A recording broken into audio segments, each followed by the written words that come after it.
Good evening, everybody. Welcome to the Cheese Talk podcast. I'm your host, Brian, and tonight I'll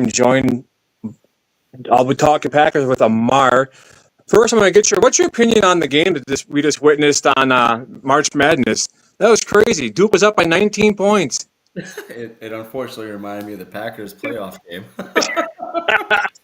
Oh, man. You Maybe thought there'll they be memes out there with that, right? right? I was like, I'm sorry for bringing back old memories, man. But yeah, it was definitely one of those things where it was like, it brought back like just that holy crap. You cannot let a team stick around. You just have to keep putting it on them. You got to blow them out. You can't let them come back in games like that. And I think Duke thought they had it, and they weren't even worried about it the last 5 seconds. I'm sorry, like, game was way too close to sit there and take that shot. Yeah, and the two that dominated for Duke the whole game were the Boozer twins, and Yeah. the one is the one that had that lazy the pass that got deflected at half court, and that was just crazy. But yeah, Hurley kind of reminds me of Ben Johnson. Can't stand him. Cannot stand him. Absolutely not. Absolutely not. I'm sorry. I know the coaches are having a coaches meeting tomorrow. I would love to be in that room, and I would just love for the floor just to go and just punch Ben Johnson in the face just Yeah, once, just slap him or something yeah, like because Ben's trying to create this like fake animosity and this fake like rival. Not the rivalry is always there, but he's trying to start beef with like the floor and then trying to act like he's trying to cost me he shouldn't have to do, right? Like, I don't know, like, I feel like we're not in the times of like, Forrest Gregg and Mike Ditka. Even those were great times. Those, like, you could tell, like, those coaches really, really hate each other, but they played against each other. Like, so there's a right. reason why they hate each other. Like, there's no correlation, there's no relation, there's no overlap between Ben Johnson and Matt LaFleur. So everything that he's doing is just like, it's just made up. It's just like he's trying to just, contrive or trying to create something that's not really there. And I'm saying that's fine. If you don't like the Packers, that's fine. But like, there's still some kind of decorum that you have with coaches, and just his antics just don't play right with me. I'm just kind of like, again, Ben Johnson's the kind of dude that I'm sorry, like he's the kind of you can just see. He's just like seems like a little nerdy. I wouldn't say nerdy dude. Just seems like a little annoying dude who just needs to get punched in the mouth. And all the Bear fans are loving it right now. But could you imagine if the roles reversed and you had a Packers coach doing that to that coach? These Bear fans would be losing it. They would be Right. so pissed. But because their coach is the one doing it, they're all about it. So I honestly give me the Bears week 1 and give me the Bears week 2. I don't even care. I need to. We need to set the standard right. We need to set the season right off just correctly. I'm sorry. We just need something. I can just see it now. Packers beat the Bears twice, and in the locker room, they're going to have LaFleur taking his shirt off in front of the whole team, with a bunch of guys standing around. It's, I could. just The funny is, LaFleur's not like he's not a petty guy by any means. I could see that about him.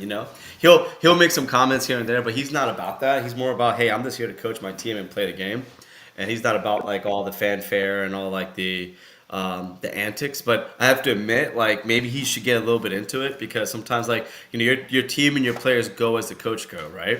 And yeah, if you are showing how important each one of these games is, diving into the rivalry, diving into the history and just everything that's about the Bears versus Packers, then I think like your players will follow suit. That's why when right.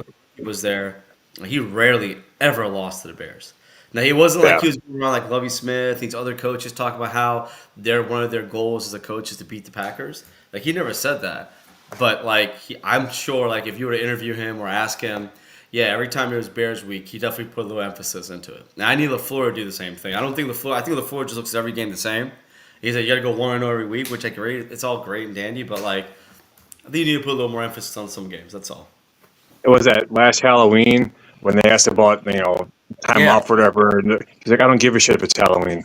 yeah. And I'm kind of like, bro, like that's great, but then you lose the game.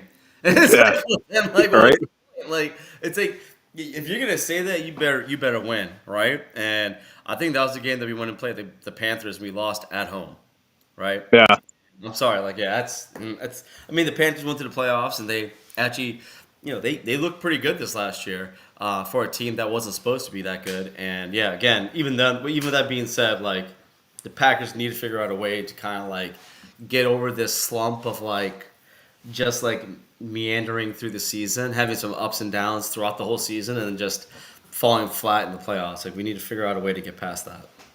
Right. And this offseason, the Packers extended Ball, Goody, and LaFleur. What are your thoughts on them getting like as a as whatever trio getting the three amigos getting extended at the same time?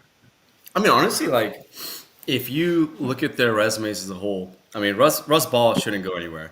He's been an absolute dynamo when it comes to contracts, making sure the Packers have a healthy cap. He always finds a way to make contracts work for the Packers and for the players. And Russ Ball finds a way to get things done, and to the point where the Packers don't feel like they're leveraging the future. Even with the contract with Jordan Love, even with the contract with Michael Parsons, the Packers have structured those contracts in a way to where they don't have to get out. They can get out of them in 2 years if they wanted to, but they're not obviously. But like in a way where they can be restructured and to where their year-to-year impact on the cap isn't as heavy as you think it would be based on the value of the whole contract. Right now, Gutekunst, I mean, again, unless you're planning on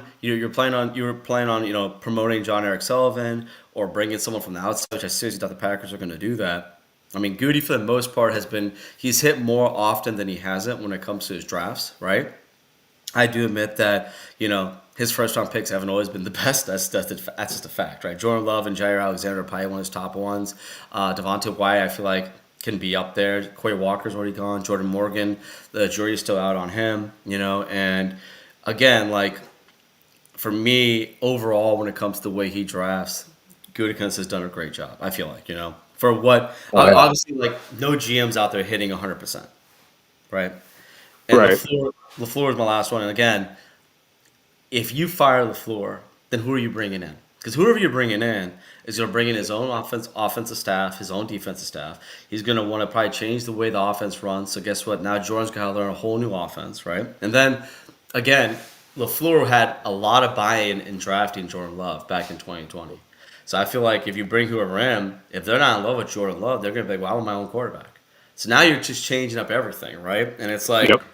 is that what you want to do? Correct. So for me, I'm okay with the extension of all three, but I feel like this is the one where it's like, all right, either they get it done now, or you might have to clean shop and then really, really reset from that perspective. Yeah, I think I've been saying it. When he's calling a bad game, we're all like, everyone wants him fired for the most part. Yeah, But then once he's calling a great game, he's the next best thing since sliced bread. It's. absolutely. I think it'd be instant regret if we would have fired him or let him go or not tried to retain him. I mean, we would have. I mean, look what he did for Malik Willis. Yeah, You don't think he had a hand in developing him as a quarterback? absolutely. And look at they got Malik paid down in Miami. You don't think Yeah, you're gonna want to? You don't think any free agent quarterbacks gonna want to come to Green Bay and see what happened with Malik and yeah. have it happen to them? Yeah, I mean, You know? he's yeah, I mean, LaFleur, his resume speaks for itself in the terms of what he's done as a quarterback coach as well as a head coach, right? Like, I mean, he helped get probably an MVP season out of Matt Ryan when he was a quarterback coach in Atlanta, right? He also was a part of the offensive staff that got Rookie of the Year out of Robert Griffin III. Now, yes, his time in Tennessee wasn't the best, but again, he was given a lot of broken parts at quarterback, right? Like he had an injured Mariota. I forgot who the other quarterback was there too, but he was also banged up. And then on top of that too, he was being instructed by Vrabel not to start Deion Lewis, not to start Derrick Henry or Deion Lewis, right? So uh, since then, being in Green Bay, completely developed Jordan Love into a top 10 quarterback, helped make Malik Willis into now a starting quarterback in the league when he was basically going to be given off to go to the CFL. And Right. if he let's look at Kyle McCord and Desmond Ritter. If he could turn those guys two around, because Kyle McCord was a monster at Syracuse. Desmond Ritter was a winner at Cincinnati, right? Like if he could find a way to make those guys work, I mean, again, he could become the next quarterback whisperer slash Mike McCarthy, or not even Mike McCarthy, but I remember back in the day when you had Mike Holmgren, who had all those backup quarterbacks that turned out to be starters on other teams, right? Aaron Brooks, Mark Brunell. So, I think his resume speaks for itself. Absolutely. And I was going to ask, like, who do you think is going to be a QB2? Is it going to be between McCord and Ritter? I think it'll be one of them unless they draft somebody. But even with them drafting somebody, doesn't guarantee that person's gonna make the job. I mean, Michael Pratt was a great example of that. They drafted him and eventually they cut him, right? And so um, I think it's probably gonna be Ritter because he has like the arm, he has the build, and he's like 6'4". He's a young dude. Both of them are young, but he just has the arm, and he's also been a starter in this league, right? So I could see him being able to turn him around and make a quarterback too. And then Kyle McCord will probably be our practice. He'll probably be our practice squad quarterback, is what I'm thinking. Yeah, and Ritter, he can run too, right? He can scramble. Yes. Yeah, so Yes. it's I yeah, remember so that it's when we played against Atlanta, and he was eating us up all game in the second half. It was embarrassing. Joe Barry's yeah. special. What are your thoughts on the additions on for the Packers for the as far as like Zaire Franklin and what else we got? We got Zaire Franklin, we got Devon Hargrave, Saint Juste, whatever however you pronounce it, Sky Moore. Hmm. I mean, what are your thoughts on what the Packers added? I kind of look at it as like who we lost. I think it's like addition by subtraction. You Absolutely. know, I think I think the whole fan base, except for maybe decent, whatever, is out on Rashawn Gary. I mean, he had to go. Yeah. I mean, you see all these videos of Micah Parsons this offseason. He has Colin Oliver, and he has Baron Sorrell like down at his training facility. There's just a video posted on Instagram of Baron Sorrell. They're over at the statue of Jesus, him and Micah Parsons. I mean, and the video of him on the treadmill. No, thank you. I'll lay on the ground and play dead. Yeah. Well, what are your thoughts on like what we gained and what we lost in free agency? I think you nailed it on the head. Addition by subtraction.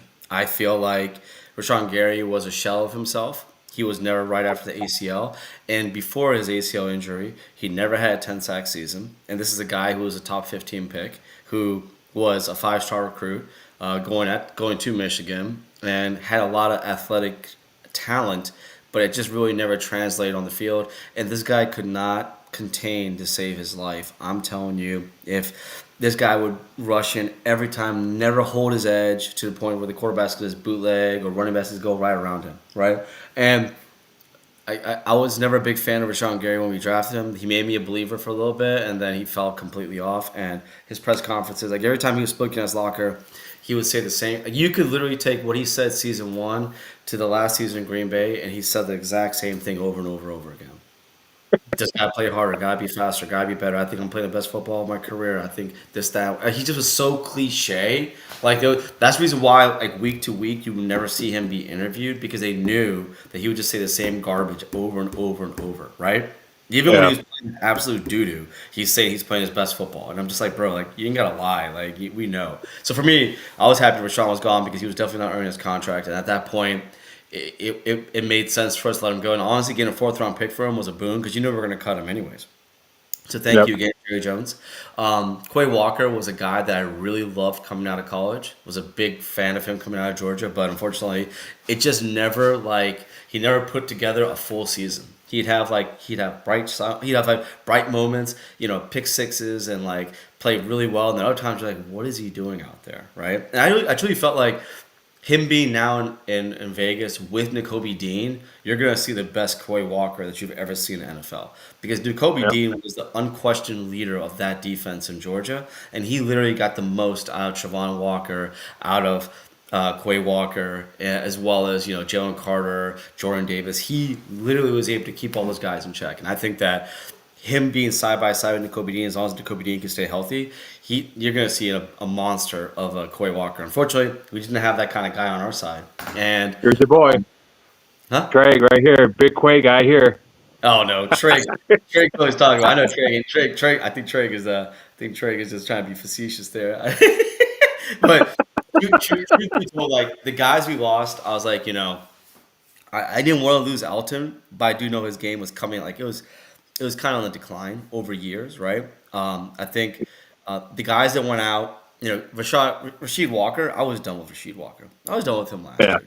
I mean, he was a 7th-round pick. He was a serviceable left tackle at Penn State. Okay, the reason why he's a 7th-round pick is he had a degenerative knee. I don't want to say degenerative, but he had a knee injury coming into the league that he took a full season off in the NFL to get right. But truth be told, like we needed a veteran presence, just like what Trey is saying. Like we need a veteran guy in the middle of our defense, and having a guy like Zaire Franklin, who's been in the league for a very long time. He's also a seventh round pick who's had a chip on his shoulder, who played up under Jonathan Gannon when he was in Indy, and Jonathan Gannon was a defensive back coach there. I think that. And Zaire, I mean, if you look at his numbers, man, he's a beast. Like he's a very good player, and I think he's a stopgap. I think the Packers will probably still draft somebody, right, to be the heir apparent. But having him next to Edgerrin Cooper, and then also Isaiah McDuffie and Tyron Hopper, I think this could be a good addition there. We've never really had a true punt kick returner. I mean, we had one for a little bit in Keyshawn, but now he doesn't want to do it anymore, right? But truth be told, getting Sky Moore, I love Sky Moore coming out of Western Michigan, like, what was it, 4 years ago, 5 years ago? I loved him, dude. He has like 11-inch hands. He's shifty. He had probably one of the best three cones ever to come out as a receiver in the NFL in the draft time. And he just was never really able to put it together wherever he was in. He's with the Niners or with Kansas City. He just really could never put it together. And I'm hoping that Green Bay, he can completely revolutionize our special teams, punt return, kick return, as well as maybe even be our orbit guy. Be that Tyler Irving dude that we never had before, right? St. Juice, he's just a depth piece, but honestly, he's available. And he's a really, really good zone cover corner, which is exactly what Jonathan Gannon plays. So I'm fine with that. I'm at a point now. You bring back Rasul Douglas because Rasul thrived in a zone defense, and he did that with Joe Barry. And I think he could do really well with Jonathan Gannon. What do you think about the Instagram post from Jair Alexander, having him in his Packer uniform, asking, "Should I run it back or should we run it back?" I mean, you can ask anybody. Jair Alexander was my favorite player of all. Like literally coming out in 2018 when we drafted him. That same week, I ordered a custom Alexander jersey. They didn't have his jerseys even out yet, and I went and got a custom. I had one that and wrote Alexander on the back and everything, dude. That I've been a fan of that guy since day one. I never wanted to trade him. I wanted him to get all the health and all the recovery he needed to come back. I've been a big fan of that guy, and if they want to run it back with him, I'm all for it because that guy was an outstanding talent, and I just think he needed time to get healthy. To be completely honest with you, right? And yeah, and like Treg says, why not bring him back? I mean, he could be that veteran leadership for our corners. Yeah, you have nothing to lose. You have a bring back to the coach. And honestly, yeah, you have a shutdown corner, and if he gets back to even 80% of what he was, it's still better than what you got in Carrington Valentine and Keyshawn Nixon, okay? And a guy we didn't mention was Javon Hargrave. I'm telling you right now, like us losing Kenny Clark was a lot bigger than I thought. Devontae Wyatt, I think, is our next defensive tackle of the future, but unfortunately, just got to stay healthy, right? Having Hargrave there, a guy that had one of his best seasons up with Jonathan Gannon, who's actually, he's a little bit older, but he still has the talent to get it done. And what we're going to be asking him to do is not what Minnesota's asking him to do. And the fact that he thrived the most in the Gannon defense, I'm very, very excited for that. That was like a no-brainer signing, and I'm so hyped for that. Yeah, and the way I look at it too is, I mean, I know I was hard on Nixon, and every once in a while I'd be hard on Valentine last year. Mm-hmm. But when you get into that quarterback, I always say within 3 seconds, our corners were looking like they're all pro. And once you don't have that pressure on the quarterback, it all goes out the window. Absolutely. So if we can get guys to get that pressure on that quarterback, it'll make our secondary better because they have lesser time to, what I'm saying? They act off what they see. So if the ball's coming out within 3 seconds, they're not chasing the guy around for 8 seconds before it. They're not letting the play last forever. And how much of an impact Micah had last year versus when he was in and versus when he was out against the Lions that first game is huge. If you were to the quarterback within 3 seconds, I mean, that's huge for the secondary, I think. Yeah, I think having the thing that gets me is like if you go back and look at all the really, really great defenses in the league, right? Some of them had some really good secondaries, some of them had some mid secondaries, but their front seven was so good that it made the secondary look all-star. Okay? Yep.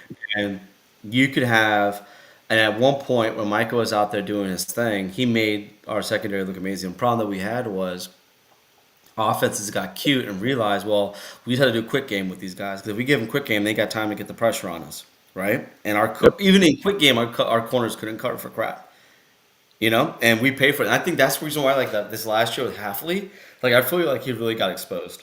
Like even before the injuries, I feel like he did not have an answer for quick game at all, and it drove me crazy. is the reason why we tied in Dallas and every other game.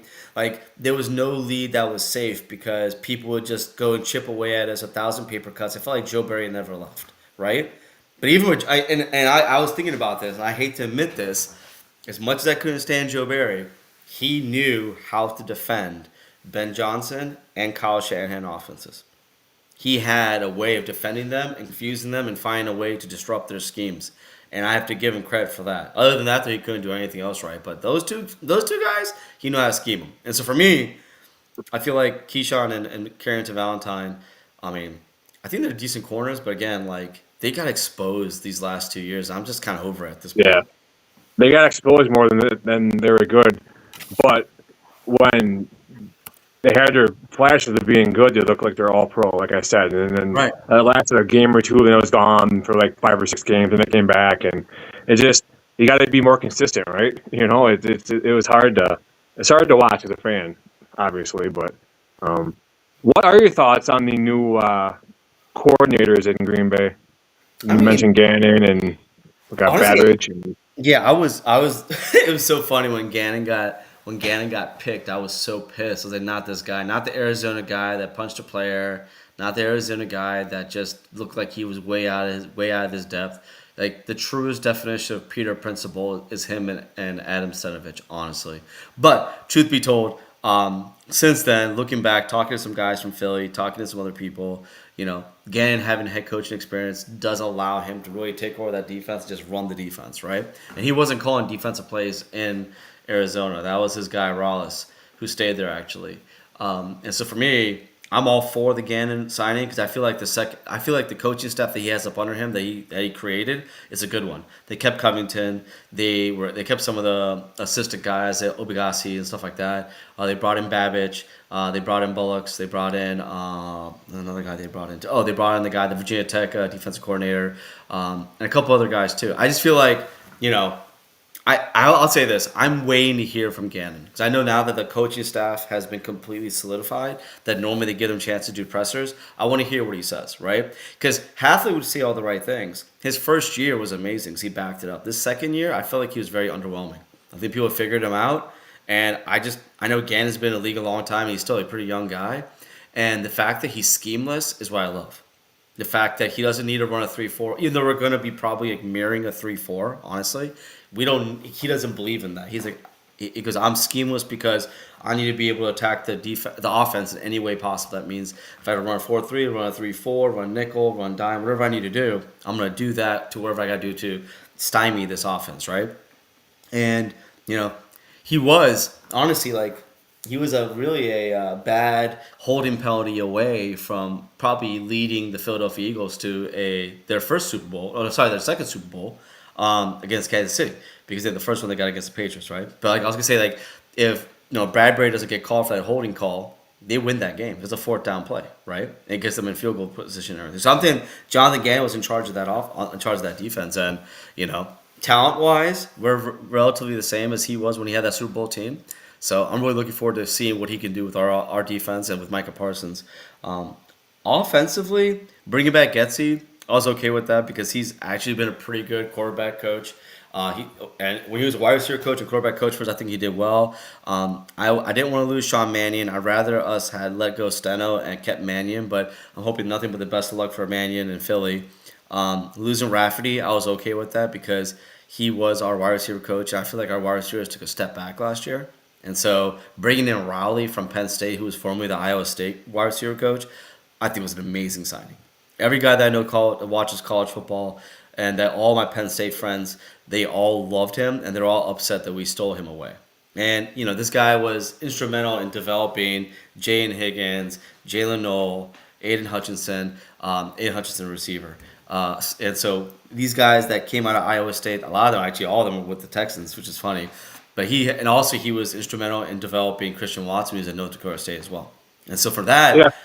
He's a young guy. He's innovative. He's very competitive. I think Ross Ogum put out a podcast, I want to say, when he first got signed to him. He's like one of the most competitive guys he's ever met, and he never loses. And I just felt like we needed new voices on the offensive side because I feel like we just kept doing like same thing. We're promoting from within. We didn't bring any new outside voices in. and we kept like running into this issue. I just kept running. It started getting stale for me. I felt, hence why I wanted Buckus on, why I wanted Steno gone. But we can't get everything we want. So for me, I feel like we're going to go in the right direction when it comes to the coaching staff. I really would like to know what Steno is the kind of guy that I don't know what he does, but I'm just up because I don't know what he does. I just assume he's doing a bad job, right? And Buckus, except until last year, he's had pretty good offensive linemen. But the problem is that like some of the things that they saw, like I'm talking about like Joe Thomas, Brian Balaga, Mark Tauscher. These are the people that I listed because they played the game. They played offensive line. And even Justin Mosqueda said this as well too. He played offensive line in college, but the things that they would make mistakes on the offensive line were like basic technical issues that offensive linemen in the NFL shouldn't be doing, and that consumed me because I feel like that goes back to coaching. And so for me, that's where I feel like, well, okay, is who's coaching the offensive line? Is it Buckus or is it Steno, right? And then why are we making like rudimentary mistakes and then having those happen later in the season? Like it didn't make any sense to me. So for me, I did want a new voice in there, but I'm gonna trust LaFleur on that one. All in all, I'm really looking forward to seeing what the defense looks like this next year and how our offense evolves. Because I feel like we're at a point now where LaFleur needs to give more control and freedom to Jordan to do what he needs to do to win the game. Do you think the offense will be more explosive as far as like passing with the subtraction of Romeo Dobbs and the addition of Golden potentially in the top 4 in the depth chart? I mean, we saw what Golden can do at the end of the game against Chicago. If we can get that all year long from him, and then that's going to free up Reed and Watson even more. Then you got Tucker Kraft coming back. It's going to be a scary offense if we can get it going. So for me, like I feel like offense, you would see moments of greatness. The problem is that we just were dealing with. I think it's an excuse to say this though, but it's like the injuries is what killed us, right? It took us 5 weeks to get Christian Watson back, and then after week 2, it took us like 2.5 months to get Jaden Reed back, right? And then because Golden was a rookie and from what I understand, didn't know the playbook very well and would make mistakes in practice, so he wasn't seeing any time on the field. So you have Bo Melton out there, who I love Bo Melton, but I'm like, yo, man, after a certain while, like when he's dropping 4th down passes, I was like, I don't have time for that. I need Golden. So for me, I think the offense is going to take a step forward. I'm looking forward to seeing where Tucker Kraft is ahead. He's either on schedule or he's a little bit ahead of schedule when it comes to ACL recovery. LaFleur's already talked about how he's going to be a focal point of the offense.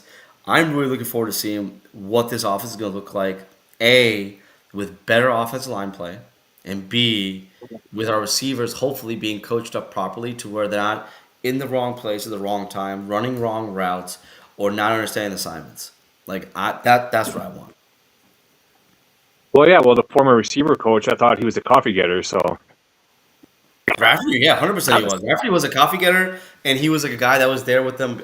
He was a quality assistant that got promoted. He's another Peter Principle guy.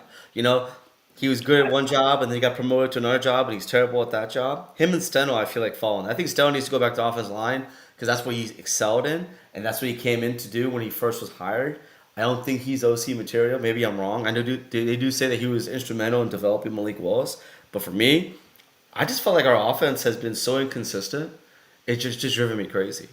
And how much of that you put blame on the offensive line or the receivers or whatever? It gets to a point where like we're in the NFL and we're in week 8, and I feel like we're still in a preseason game with the way the offense is either playing or they're subbing out offensive linemen. And I'm like, hey man, just play your 5. Like we don't have time to be trying to figure out, okay, we're gonna play this guy at guard for a little bit, we're gonna play this guy at guard for a little bit. No. Just play your best 5 and play them the whole game. Get the continuity going. Because you never, ever did that with Sitton and Lang and Lindsley and Balaga and Bakhtar. You never rotated guys. You played your best 5, and they stayed in there unless they were dead. I mean, TJ Lang really had to come off the field until I think he broke his damn femur. Is the reason why he came off the field in that Atlanta game. He wasn't going to come off. Okay? And I remember even Balaga said that too in the playoff game when like Sean Ryan went down, and then someone else went down. So Letitia Smith was playing center, which is again another shit show, right? But people are like, "Yo, you're gonna have to carry me off the field. I better be dead if I'm coming out of this game." And I feel like that toughness that we would see on the offense line in past years, it just isn't there. Hence why you would see our quarterback get fucking manhandled by players, and our offensive linemen don't do shit. Sorry, I don't know if I can cuss, but that's fine. that Hufanga pushing down Jordan Love's head. I mean, to this day, if I Yeah. saw Hufanga in real life, I'd probably slap him. He might beat me up. I'll slap him though for that because that's bullshit, dog. And no one did anything about it. And I understand the floor is Yeah, kind of like, don't get a flag or whatever. Fuck that. Get the flag.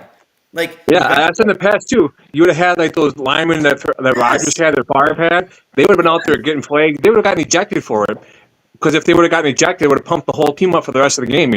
It's just, yeah, you got to protect your quarterback. And if you have Jordan Love out there you know, getting hit within 2 seconds of the ball getting to him, he's not going to trust his line, which is going to make him play somewhat maybe Looking down the not, line. afraid to get hit. Yeah, and I'm And talking then, think about it, too. Like, how many times did Jordan Love get hit after the play, get freaking rocked, get cut, like straight helmet to helmet in the head multiple times, and I see none of his players go to his bat. I don't see none yeah, of the receivers, none of the running backs, none of the offensive linemen. They just see their quarterback get fucked up, and they just sit there and don't do shit about it. And I'm look, just you sick of can't that. hit. I'm sick of Yeah, that pussy shit. I'm like, yo, take the flag and go clean someone's clock. If you get ejected, fine. That sucks. It gets you ejected, but at least you're showing that you got some damn heart. Like I'm just sorry. Like yeah, sometimes it's like that. I don't think LaFleur is not. It's not about LaFleur not being a tough guy. I know that gets thrown out around. He is so wound up and so tight about like you can't get a flag, you can't get a penalty, you can't make mistakes, you can't screw up. And if you push that down to your team, they're so scared to make a mistake that they don't act on instinct. And because of yeah. that, you're seeing this very tightly wound team week in and week out that just seems to like get caught up in their own shit, right? And they're just not playing loose. They're not playing loose. Yeah, it seems like if I were a coach and I saw something like that happening, I'd be like, okay, here's the deal. I'll negate your false starts and you know just go out and protect your quarterback. Stick up for him. Yeah, Make absolutely. prove that you're not gonna mess around and let him get tossed around and do nothing about it. And the thing that surprised me is Keyshawn can run his mouth, but he can't go stick up for his own quarterback. And I could picture him coming out there and getting into a little scuffle. But And then that Keyshawn Nixon to me is like, I understand that, oh, he has a little dirt on the back of his neck and all this shit. He's probably like, he's probably a tough dude or whatever, but I don't see it on the field. Like, he runs his yeah mouth a lot, but there's multiple times you see him freaking, like, that one play when Andre Swift is going in for a touchdown, he, like, gets out the way instead of trying to make a tackle or try to knock the ball out or do anything. He just jumps out the way. Like, you're going to jump out the way, dude? Get the fuck off the field. Don't even play. Like, I am just sick of these dudes that are playing for, like, paychecks and just paying for, like, just I don't know what they're playing for, but if it's the game and winning the game is not important to you, then get the fuck off the field. Just get off the team. Go play somewhere else. Go get paid or go somewhere else where you can lollygag and just fuck around. It's like very it's frustrating to see like what we used to see from like from the Charles Woodsons and the Doug Evans and the Craig Newsoms, the guys back in the day that wouldn't take no shit as corners. And you got a guy like Nix who runs his mouth all day, but when it comes to the game, he just looks like a punk. He's getting punked all damn game. And it's just like what are we doing? And Trey is right. I can't cuss on the radio show, so I have a lot of built up anger right now, and it's almost so much I can tell him. So now I got an opportunity to express myself. I'm telling you, man. Like week in and week out, you see our teams like sometimes you see like the best of them, but then when you see the worst, like you just want your team. Like if they play their best and they lose, I'm fine with that. At least they play their best, right? But like you would see them like just like that Carolina game drove me crazy. It's just like they came in there completely unprepared against and then that offensive line was literally the offensive line was filled with guys like you and me, bro. yeah. There was like freaking like third string, fourth stringers out there, guys off the street playing, and they were like literally stonewalling us and dominating our starting line. Like, what was that, bro? I'm just Yeah, and the thing that drives me nuts that fourth and one, shotgun pistol formation, just to hand the ball off, or send your running back in motion to the trip side. Well, what the hell do you think's going to happen?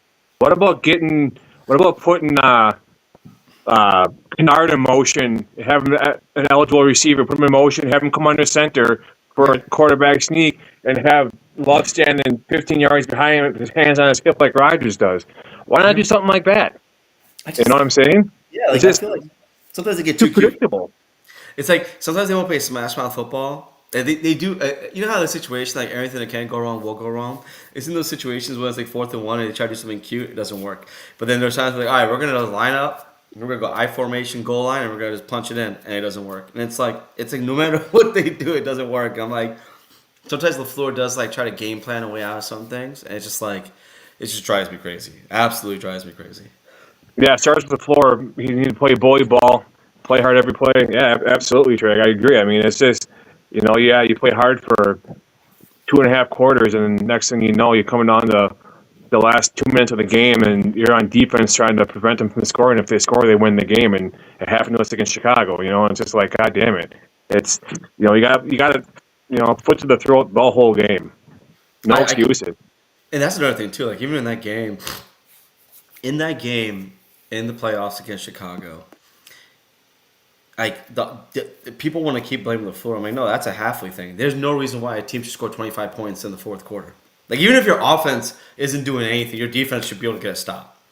They didn't got no stops, bro. That's the first thing. Yeah. Second thing, it gets to a point where like Jordan Love playing with a banged up offensive line, he is throwing dimes. I'm telling you, dimes, and people are dropping the ball. Like that pass to Jayden Reed, he catches that ball. It's possible he even scores there, dude. Yeah. Or at least gets in range. And don't even get me started on McAss. Just don't even get me started on McAss, dude. I'm just so over this dude, bro. I'm done. Like the fact that we're looking at kickers right now at the draft, I can't wait. I just need someone new because I am just over it. Because like you can't come like Gutekunst was his last press conference gaslit me so much that I wanted to like write a letter to 1265. Who writes letters to 1265 anymore? Only children do. And I wanted to write one because I was so gaslit with what he said about every single player that was non-performing. McManus kicked 25 field goals in a row. What season was this? When he was in Denver? Then he's talking about Aaron Banks didn't miss any games when he was in Niners. He consistently missed games in 49ers, dude. I mean, just like the things Keyshawn Nixon was top 3 in pass deflects. We're not measuring pass deflects? Like, what are we doing, dude? Like, oh my God, I want to punch him. I want to punch Gutekunst in the mouth so bad. I love him. I'm saying figuratively. I'm just joking in a video game. But I'm just saying, like, my gosh, dude. Like, come on. You can't gaslight us like this. This is insane. Do you think we're done signing free agents? Or do you think we're going to make some moves before the draft? I feel like they're going to probably pick up somebody else here because they didn't get anybody on the offensive line. They need to get a depth piece for offensive line, honestly. I know they re-signed Sean Ryan, so technically that's like a free agent signing. But like I was not impressed with Sean Ryan. Maybe if he gets a full off season, all training camp, and preseason. Maybe then he can be a good center. Maybe, right? But like the fear was that the center market was gonna get so crazy that they just signed him then. And I just didn't see that because Tyler Linderbaum was the only one that got paid out the wazoo. All the other centers didn't get paid anything. They got paid average. So for me, I was like, it was just all BS. So for me, again, that's another position. I feel like the Packers should go in this draft. They should be looking at center. They should be looking at the guy out of Georgia, the guy out of Duke, and the guy out of Florida. Jake Slaughter out of Florida, I really, really, really, really like. Because that kid out of Duke is really good. I understand Jacob Monk has muddied our mouths about that, but the offensive line in Duke this year is actually pretty decent. And then, of course, the linebackers this year are disgusting, dude. There's so many good linebackers out there. LSU, Ohio State. We're not going to touch. Sonny Styles is going to go like in the freaking like first 5 picks probably. So that's not even going to happen. But like the kid out of Cincinnati, the kid out of Oklahoma. And then there's you guys got to follow Ben Fennell, Brian Maffey, Brendan Rupp, and all those guys will be the ones that they do draft work that's amazing. And they're the ones that will tell you who to look at. But yeah, I'm telling you, like everyone that we picked up in free agency, I feel like we're gonna probably pick up in the draft too. That's how I'm looking at it. And I feel like we're gonna probably grab someone else. We have enough cap to grab somebody else, right? Like Calais Campbell would be someone I would grab in a heartbeat because he's like Julius Peppers. He never gets old, and he's still performing high. And he played for Gannon, and he loved playing for Gannon. Yeah. So that's a guy I'd go for. What are your thoughts on losing Emmanuel Wilson? Yeah, I loved him. The potential of Marshawn Lloyd being. Ain't no potential of Marshawn Lloyd. Don't even say that. That's You think he'll just stay hurt? Yeah. Look, okay, couple things. I loved Emmanuel Wilson, senior, coming out. I thought this kid coming from like a Division III, Division II school or something, and for him to come in and play as well as he did in that Minnesota game, I felt like he never got a fair shake. He never got but I mean, you can't because, Josh Jacobs is the kind of running back you have to keep feeding throughout the game for him. You know what I'm saying? Like, you just can't. He's not like Aaron Jones. was dynamic, but unfortunately he had to control his touches because unfortunately he'd get banged up, right? He proved, and unfortunately that happened in Minnesota as well, right? Yep. And Josh Jacobs is the kind of guy like his leg could be falling off and he's still out there running for touchdowns. That's just the way he is, okay? And Emmanuel Wilson I thought was amazing running back. I think Ben Simmons did a great job coaching him up. And I'm really looking forward to seeing if Seattle doesn't pick up anybody else, that he gets a starting gig over there and he runs away with it, honestly. I'm really looking forward to that. And honestly, us losing him sucks, but Chris Brooks, he's our, if you remember back in the day, Brandon Jackson, he's a little bit like that. Yep.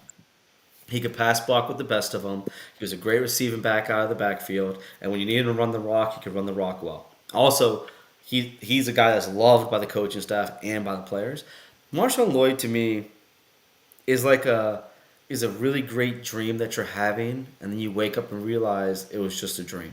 Because everything he did in college was disgusting. He was an amazing football player. He has every God given talent that you want as a running back. He just can't stay healthy. Like, I'm sorry. Like, Yeah. I don't know. I don't want to question anyone's toughness because, like, I just don't understand how, like, you can do just one running play and now you're done for the year. Like, over and over and over, bro. And it's not like, I mean, I'm thinking, like, he's tearing his hamstring completely off the bone for this to happen. And all I keep hearing is a hamstring strain. So I'm like, and those are technically tears, but I'm like, is it really that bad? Like, I don't know, bro. Like, I don't know. But all I know is that, personally, I will believe it if Marshawn Lloyd can play 2 games back to back and not come out of the game for any injuries. Then I might believe it. Until then, I have no faith whatsoever. Well, hopefully he proves us wrong. That'd be awesome. All right. Hopefully, I agree with that. Would love that. What's your season outlook for this upcoming season? I know we're still ways away from it, but from what the moves we have made and the potential of who we're going to draft in the draft this year, how do you see the Packers doing? I guess. Yeah, for the upcoming season.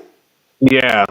I mean, hey man, I might talk a lot of trash, but I'm Super Bowl bust every year, man. Yeah. Like for me, I felt like the Packers had a shot to beat Chicago. I felt like they could have easily went and they could have went to St. Louis and or St. Louis. They could have went to Los Angeles and beat the Rams.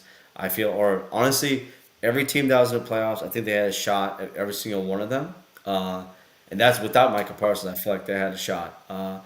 With us getting healthy, with all the right players getting healthy and everything, with Tucker Kraft, Micah Parsons, Devontae Wyatt, to include Christian Watson having another good full season, Matthew Golden hopefully getting used to the bumps and bruises of the NFL game and not having to miss time because of our wrist or shoulder injuries. Yeah, I'm really looking to see us like take the division again and get a 1-2 seed because it's a put up or shut up kind of thing. You know what I'm saying? Like we've been on the precipice for a while now, and I think it's just time for us to jump off and try to fly. Yeah, I think just coming back strong, coming back healthy at the right time. I think it was games you didn't have Jaden Reed when he was out. He's an impact player. When he got hurt that second week, it sucked. Yeah. But it is what it is. That's why next man up. But sometimes it's not always the next man up that you want it to come up. Exactly right. Wicks too. He could be a bright spot for us as well on offense. Someone we didn't really talk about. Yeah, the Wicks thing is a little crazy to me because it's like he is probably one of the more like dynamic players we have, one of the best like receivers off the line since Devontae Adams. But like the problem is that his best ability is availability, and that doesn't happen. Right? He has a hard time to stay on the field. Last year, he dealt with ankle, wrist, and calf injuries all year. And the year before that, it was ankle.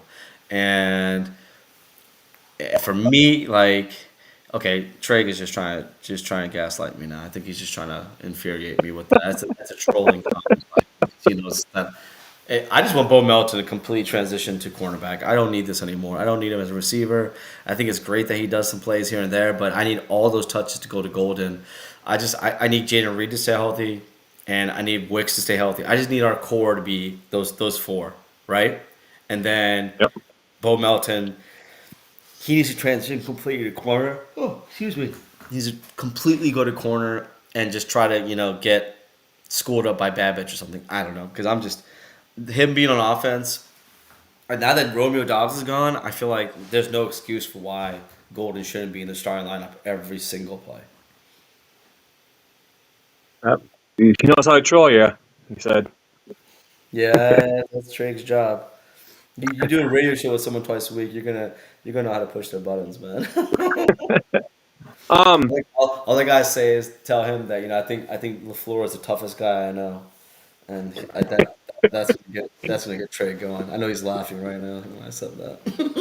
So, kind of first the talk about the Bears' potential move to Indiana, and then you have a little article coming out about the naming rights of Lambeau Field. So of course you had Bears fans jumping all over that and posting out like, what are your thoughts on A, the Bears' potential move to Indiana, and then B, the Lambeau naming rights? So for me, seeing that there's a potentiality of the Bears going to Indiana would be the funniest thing ever, because this is the team that has been literally in our ears all year because they beat us twice, and that has been literally their Super Bowl, and they are literally a team without a home. Like they don't have a home. Like they don't have any. They don't even know where they belong right now.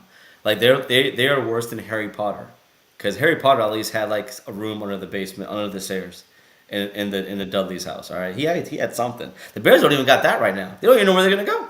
They don't know. They're homeless. Like we really need to talk to the mayor of New York and see if he can help them out with some kind of assisted living or something. Because right now they don't even know where they're going to be. Indiana, Chicago, shoot, they may have to relocate to Vegas. Who knows, man? And what do the Chicago people do then? They don't even got a team anymore, man. They just got to stick with the Cubs or something. I don't know, bro. For me, I think it's absolutely hilarious, and I hope to God that they go to Indiana so they can be the Indiana Gary Bears, and I think that would be my Super Bowl in its own way, because like they wouldn't be able to say anything to us for the rest of the time they're there. They would never be able to say anything because the Packers never had to ever worry about leaving Green Bay because the way we're set up, unlike them, right?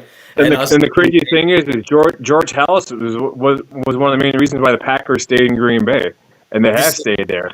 And then the team that he has history with is the one that might end up moving out of state.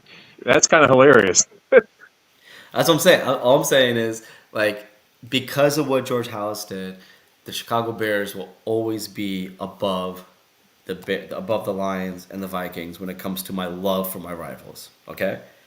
Now, because of the fact that I know we wouldn't exist without them. So there's always that love. There's always that love-hate history, right? But because of the fact that Bears fans can't take success gracefully and that Ben Johnson's a motherfucking bitch. Sorry, I had to say it. And I can't say this on a radio show, so I had to say it here. Because of that, I will always have disdain for the Bears. And so for me, like even if the Packers did give up naming rights, Lambeau Field is still going to be there.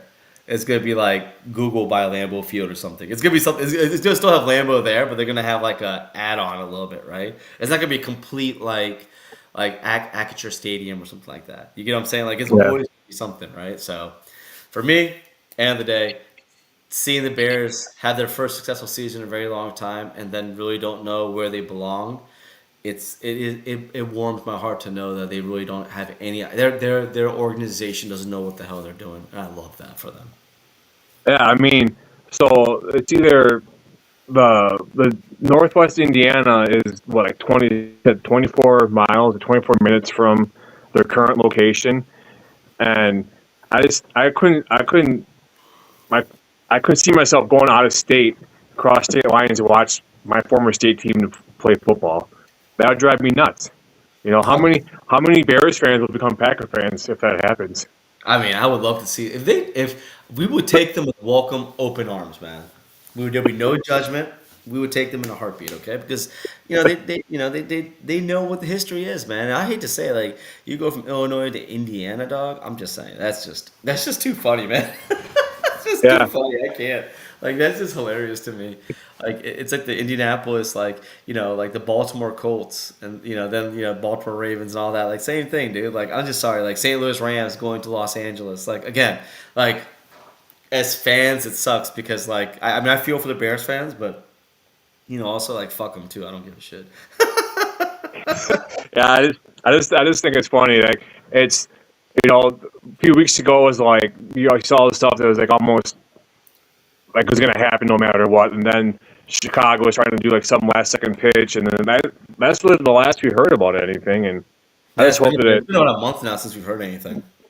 I hope it happens. I really do. That'd be something that they can never live down ever. I would love it. I would love it. Yeah, I mean it's crazy. I mean I couldn't see the Packers being like moving to like Escanaba, Michigan, up north of Green Bay. That's like about the same not the same equivalent, but Escanaba's further away. But you go up 41 a little bit, and you're in the UP, and I couldn't imagine driving an hour and a half to go watch the Packers play. I wouldn't do it. No way. But You got the Milwaukee people that complain about coming to Green Bay. I'm just saying, like it's it is what it is. You know what I mean? Like you lose who you are as a team when those kinds of moves happens, and it's very hard for you to talk trash when you really don't even have a team in your city anymore. yeah, yeah. Whatever. I'm gonna wrap things up tonight, Amar. I want to thank you for being on. As always, it's a blast because you kind of go off task, but it's still fun because you kind of think alike with everything as far as like making fun of the Bears and hating the Bears and all that fun stuff. Where can people find you at on socials? On socials, you can find me at AMER3455 on Twitter. You can find me at Coast to Coast Packers on both Twitter and on Instagram and on TikTok as well too. And let's see.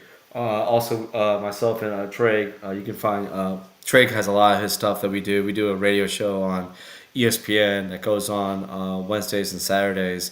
But you can find Wisco Sports on the go with Triggs. You can follow him. That's the handle you can use to find him on Instagram, find him on Twitter, as well as on the different streaming services when it comes to like podcasts and stuff like that. So we do a show. I have about anywhere between a 20 to 30-minute segment on Wednesdays and Saturdays, which is pretty good too, man. So yeah, we're just trying to tackle these things the best way we can. Yeah, you can find me at Cheese Talk Pod on Facebook, Instagram, Twitter, or X, whatever you want to call it.